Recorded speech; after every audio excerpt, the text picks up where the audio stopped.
Rekaman pembacaan ceramah master dalam terjemahan bahasa Indonesia. Sutra Teratai yang menakjubkan, Bab 1, Pendahuluan.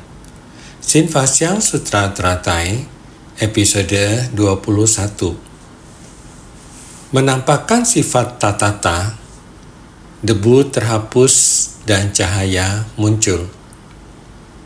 Mencapai jalan dan memasuki ajaran dari tatata, meyakini, menerima, dan mengamalkan jalan bodhisattva yang lurus, membangkitkan keyakinan di dunia dengan cinta kasih universal yang tanpa noda. Dengan berpegang pada cinta kasih dan menerapkan belas kasih dalam menyelamatkan semua makhluk secara luas. Inilah yang ingin saya sampaikan kepada semua orang. Kita datang untuk melatih diri, percaya pada Dharma Buddha, memilih untuk melatih diri. Kita harus mencapai jalan dan memasuki ajaran dari tatata. Beberapa hari ini kita selalu membicarakan tentang keyakinan. Keyakinan ini sangat penting. Apa yang kita yakini? Yakin pada kebenaran sejati. Yakin pada ajaran sejati dari tatata. Oleh karena itu, kebenaran sejati tidak terpisah dari sifat tatata. Sifat tatata adalah dharma yang nyata. Artinya, kita harus menempuh jalan yang benar untuk memasukinya. Maka, kita harus menapaki jalan agar dapat memasuki ajaran dari tatata. Keyakinan berarti menerima dan mempraktikkan. Dengan sendirinya kita sudah yakin dan memilih arah jalan yang benar. Kita menerima ajaran, kita harus percaya menerimanya sepenuh hati.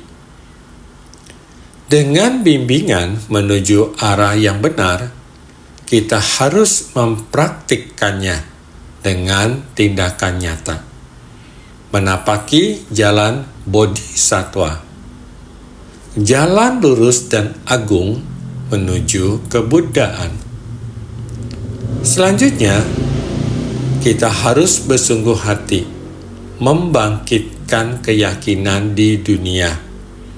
Karena kita sudah percaya, kita juga harus menginspirasi orang lain. Oleh karena itu, Sutra Kshitigarbha mengatakan, mereka yang telah dibimbing, sedang dibimbing, dan belum dibimbing, orang yang telah dibimbing harus segera menuntun orang yang memiliki jalinan jodoh, yang menunggu kita untuk menuntun mereka. Jadi, kita harus mencari cara untuk membangkitkan keyakinan di dunia. Orang yang telah dibimbing pergi membimbing orang yang sedang dibimbing. Kelak, orang yang sedang dibimbing ini dapat membimbing mereka yang belum dibimbing. Ini adalah membangkitkan keyakinan. Juga adalah mewariskan sila dharma. Kita mengikuti arah dari jalan ini, terus-menerus menuntun orang dan mewariskan ajaran. Apa yang harus kita wariskan di dunia ini adalah cinta kasih universal. Cinta kasih universal tanpa pamrih dan tak ternoda. Makanya kita harus berpegang pada cinta kasih dan menerapkan belas kasih dalam menyelamatkan semua makhluk secara luas. Beginilah cara kita mempelajari ajaran Buddha. Kita harus menapaki jalan Bodhisattva. Kita harus memasuki esensi dari Buddha Dharma. Menerima sila Dharma yang mengandung kebijaksanaan Buddha. Oleh karena itu, kita harus memasuki jalan tengah. Jalan tengah adalah Dharma sejati. Ini adalah sutra teratai yang menakjubkan. Sebuah Dharma agung yang mewujudkan jalan tengah dengan sempurna. Karena itu, bila kita belum membangun keyakinan terlebih dahulu, kita tidak akan bisa menapaki jalan ini dengan lancar menuju jalan agung yang terbentang luas, mencapai kebenaran sejati yang sempurna. Maka, di dalam sutra dikatakan, keyakinan adalah sumber jalan, ibu dari semua kebajikan. Keyakinan menumbuhkan semua akar kebajikan. Segala kebajikan tumbuh dari akar. Akar apakah itu? Itulah akar keyakinan. Sebelumnya telah dijelaskan tentang 5 akar dan 5 kekuatan. Hanya ketika kita memiliki keyakinan yang mendasar, barulah kita dapat melahirkan kekuatan tekad yang besar.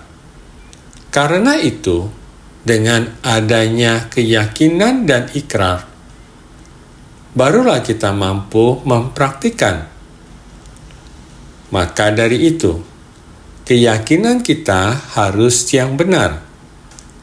Keyakinan yang benar adalah sumber dari segala jalan kebaikan, ibu dari segala kebajikan.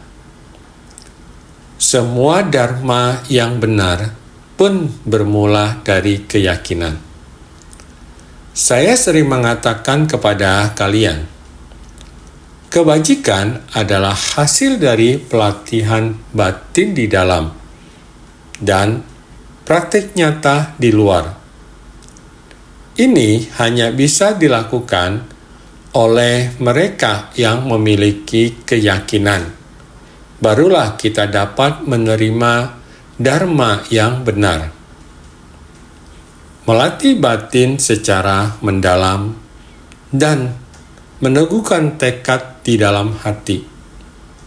Demikian pula dengan keyakinan yang teguh, barulah kita mampu melangkah ke tengah masyarakat. Maka, pelatihan batin di dalam dan praktik nyata di luar, itulah yang disebut sebagai kebajikan sejati. Maka, seperti sifat hakiki para makhluk tertimbun dan tertutup debu duniawi, kita para makhluk, setiap orang setara dengan Sang Buddha. Sifat hakiki Tathagata. Hanya saja kita makhluk awam, sehingga selalu merasakan terpahan debu duniawi. Tiada henti mencemari. Banyak pertikaian antar manusia. Banyak keinginan dan kerisauan, sehingga menciptakan karma. Demikian tiada henti, hingga membuat sifat hakiki kita terus-menerus tertimbun. Maka, kita terus berada di 3 kelompok alam. Alam nafsu, Saya pernah membabarkan. Tidak dapat dibabarkan terlalu mendalam. Kita katakan, hasrat batin kita karena mengikuti kondisi luar. Di dalam batin muncul banyak kegelapan batin dan nafsu keinginan. Coba pikirkan. Hanya di dunia ini, begitu beraneka ragam dan berwarna. Keenam akar indera kita terhadap objek luar. Pergi memaksakan jalinan jodoh. Pada saat indera dan objek duniawi kita berpadu, bagaimana agar kita dapat tenang dan damai tanpa menimbulkan nafsu keinginan, tidak menimbulkan niat pikiran? Kita bukan hanya tidak ada nafsu keinginan dan pikiran, tetapi kita masih memiliki satu niat pikiran baik, bersumbangsi dengan kasih yang welas asih. Bukan hanya tidak melekat, tetapi juga ikhlas. Ini artinya selain menaklukkan, juga harus bersumbangsi. Ini artinya menaklukkan alam nafsu. Kita mampu mengetahui hukum alam. Jangan hanya karena demi hukum alam ini, barulah mulai pikirannya tergerakkan. Sangat risau. Ternyata demikian. Ada warna, ada nafsu. Jika kita mampu berpikiran terbuka, secara alami, semua kerisauan, konsep, dan cara berpikir secara alamiah akan dapat kondisi batin tenang dan hening, serta tekad yang luhur dan luas. Batin kita tidak tergoyahkan. Ini adalah kondisi dari pikiran yang hening dan jernih. Jikalau sampai dunia tanpa warna ini, kita sudah mencapai pikiran yang hening dan jernih. Dengan demikian, maka akan sama sekali putus dengan tiga alam, asalkan menampakkan sifat tatata, debu hilang dan cahaya muncul. Kita setiap orang sebenarnya memiliki sifat hakiki yang sama dengan tatata. Sebenarnya sinar dari kebijaksanaan kita juga sangatlah terang. Namun mengapa di dalam lahan batin kita bisa demikian gelapnya? Semuanya karena adanya debu. Debu ini menutup dan menyembunyikan kebijaksanaan kita. Begitu banyaknya ketidaktahuan. Debu yang begitu banyak dan tebal menutupi batin kita. Ini karena di tiga kelompok alam ini terdapat nafsu keinginan dan benda yang ada rupanya yang mengganggu batin kita, ataupun di pemikiran kita masih belum benar, dan lain-lain. Maka mengacaukan batin kita, seperti kabut abu semacam ini. Debu ini, debu yang menodai dan mengubur sifat sejati kita. Oleh karena itu, kita sekarang melakukan pelatihan diri, harus berusaha keras untuk bagaimana membersihkan debu di dalam hati kita. Kita membersihkannya. Jangan menyembunyikan sifat tatata kita. Jika kita membersihkannya dengan sendirinya, sudah menemukan sifat dasar kita, menemukan sifat tatata kita, menemukan sifat dasar yang bersinar terang di dalam hati kita. Oleh karena itu, hendaknya menampakkan sifat tatata. Itulah debu terhapus dan cahaya muncul. Maka cahaya ini akan muncul. Demikianlah tatata dari para makhluk yang terkubur oleh debu dan terbenam dalam 3 kelompok alam. Bila ingin memutuskan hubungan dengan 3 kelompok alam, hendaknya menampakkan sifat tatata. Itulah debu terhapus dan cahaya muncul. Oleh karena itu dikatakan, orang suci dalam membabarkan dharma hanya demi mengungkapkan yang demikian. Tata. Pada era Sang Buddha, hingga setelah Buddha parinirwana, para guru dan orang berkebajikan besar, semuanya bertujuan untuk menyingkap hakikat sejati dari sifat batin setiap makhluk. Maka, baik dalam penjelasan sutra maupun dalam penulisan ajaran, tujuannya sama, agar semua orang dapat memahami bagaimana cara mencegah dan mengendalikan kekotoran batin yang menutupi hati kita. Oleh karena itu, para Buddha Bodhisattva serta para guru dan orang berkebajikan besar dalam menyampaikan dharma, semuanya tidak lain adalah untuk mengungkapkan sifat hakiki tatata. Selain dari sifat hakiki tatata, semua yang lain hanyalah ilusi dan tidak nyata. Maka sifat hakiki inilah yang benar-benar ada, yang sungguh nyata.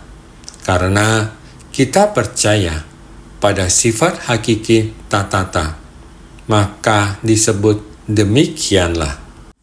Orang suci dalam membabarkan dharma hanya demi mengungkapkan yang demikian, tata.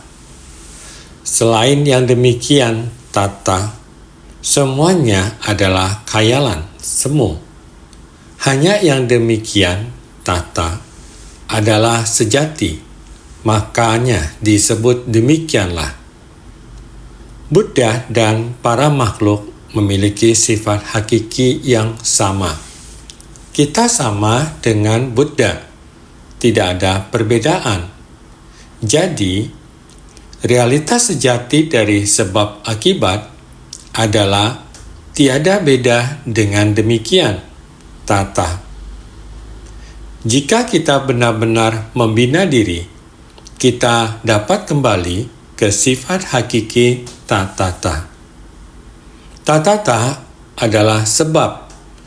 Jika kita dapat kembali ke sifat hakiki yang murni, bagaimana kita kembali? Ini tergantung pada sebab dan kondisi. Karena di masa lalu, benih murni ini dikaburkan oleh kondisi luar. Sekarang kita harus mengikuti kondisi ini untuk kembali ke benih yang murni. Sekarang, bagaimana kita kembali ke sifat hakiki tatata?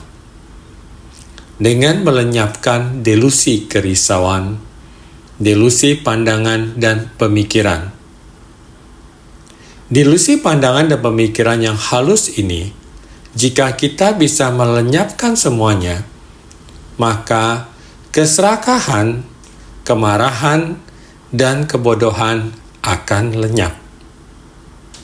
Demikianlah kita akan kembali ke sifat hakiki tatata. Oleh karena itu, kita harus membersihkan debu dan kekeruhan batin, agar kecerahan sifat hakiki kita dapat terpancar. Sehingga dikatakan, hukum sebab akibat dalam kenyataan sejati. Jika benar-benar kembali ke hakikat sejatinya, maka baru benar-benar dikatakan kebenaran sejati. Sebelumnya dijelaskan tentang realitas sejati dari Tathata. Tidak ada perbedaan. Tidak berbeda tentang apa? Tidak berbeda dengan hakikat Buddha sendiri. Jadi dikatakan Buddha. Makhluk hidup dan hakikat kita sendiri adalah satu. Ketika hati kembali pada hakikat murni, itulah hakikat sejati dari Buddha. Oleh karena itu, kita harus dengan kesadaran penuh menemukan kembali hakikat sejati dalam diri. Kita harus bersungguh hati mencarinya, mencari hakikat sejati dalam diri kita. Realitas sejati dari sebab akibat adalah tiada beda dengan demikian. Tata. Segala fenomena dalam kondisi batin tak lain tak bukan adalah demikian. Tata. Dalam Sutra Buddha dikatakan, banyak kisah Buddha yang sangat mengharukan, seperti pada masa lalu di negeri Magadha. Ada 2 orang anak laki-laki. Keduanya adalah sahabat baik, teman kecil yang selalu bersama. Mereka bermain dan berkeliling bersama dengan gembira. Pada suatu hari, 2 orang anak di tempat tersebut sedang membuat tumpukan pasir. Di antara waktu membuat tumpukan pasir, tumpukan pasir tersebut telah terbentuk. Lalu berkata, "Mari kita membangun kota. Mari kita membangun menara. Mari kita membangun jembatan." Adalah seperti ini, dengan hati yang begitu tenang dan jernih. Hatinya ingin membangun kota, membangun menara, membangun jembatan, dan membuat jalan. Satu tumpukan pasir ingin membuat begitu banyak hal. Tiba-tiba, Sang Buddha membawa sekumpulan besar biku datang ke hadapan anak-anak ini.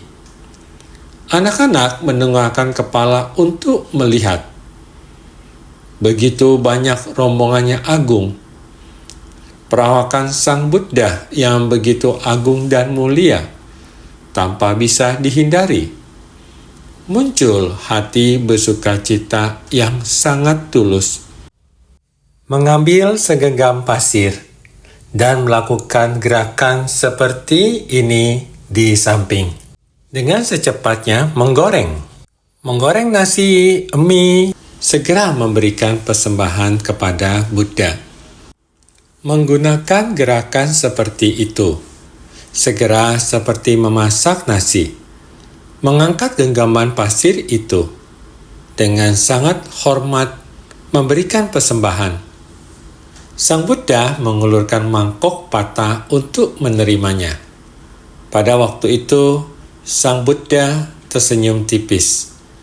Setelah melihat hal tersebut, Ananda dengan segera menggenggam kesempatan untuk minta nasihat Sang Buddha. Sang Buddha tersenyum tipis. Semestinya ada sebab dan kondisi. Mohon Sang Buddha memberikan ceramah. Sang Buddha mengatakan sangat bersukacita. 2 anak laki-laki ini sangat tulus, terutama yang berhubungan dengan ketulusan hatinya.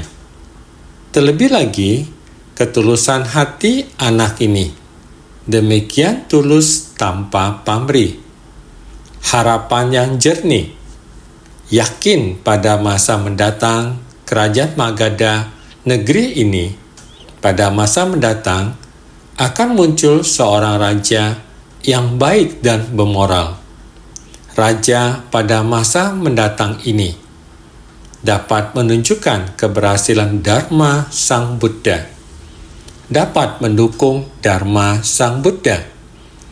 Pada masa mendatang, keberhasilan Dharma Sang Buddha tercapai saat ini. Ternyata setelah melewati 100 tahun, memang benar di negeri ini muncul raja yang dimaksud. Di dalam catatan sejarah India, 100 tahun setelah Sang Buddha wafat, Dharma Sang Buddha di tempat tersebut sangat berhasil. Dan setelah Sang Buddha parinirwana, sangat banyak stupa yang dibangun. Raja Asoka ini, beliau merupakan raja yang paling tulus meyakini ajaran Buddha. Dan beliau juga memberi persembahan pada Triratna, mendirikan banyak vihara. Setelah Buddha parinirwana, demi relik Buddha, mendirikan 84.000 pagoda. Kemudian ada banyak arkeolog di sana menemukan relik Buddha pada masa Raja Asoka. Ini benar-benar ada. Saudara sekalian, satu niat pikiran murni, jernih, dan tidak egois. Keyakinan ini, pahala keyakinannya begitu besar. Dengan segenggam pasir, memberi persembahan kepada Buddha. Dengan tulus menghormati. Lebih dari persembahan berwujud puluhan tahun. Tetapi semuanya permohonan penuh kerisauan. Berbeda. Tiada permintaan dan ketulusan. Tidak bersalah. Ini merupakan sifat hakiki dari Tathagata. Demikian, dia akan sesuai dengan keinginan. Benar-benar dapat mewariskan ajaran Buddha. Ini merupakan keyakinan. Saudara sekalian, mempelajari ajaran Buddha harus dengan hati penuh ketulusan. Kita harus murni, jernih, tak ternoda. Demikian merupakan ajaran Tathagata sejati. Sehingga setiap orang harus tulus dan bersungguh hati.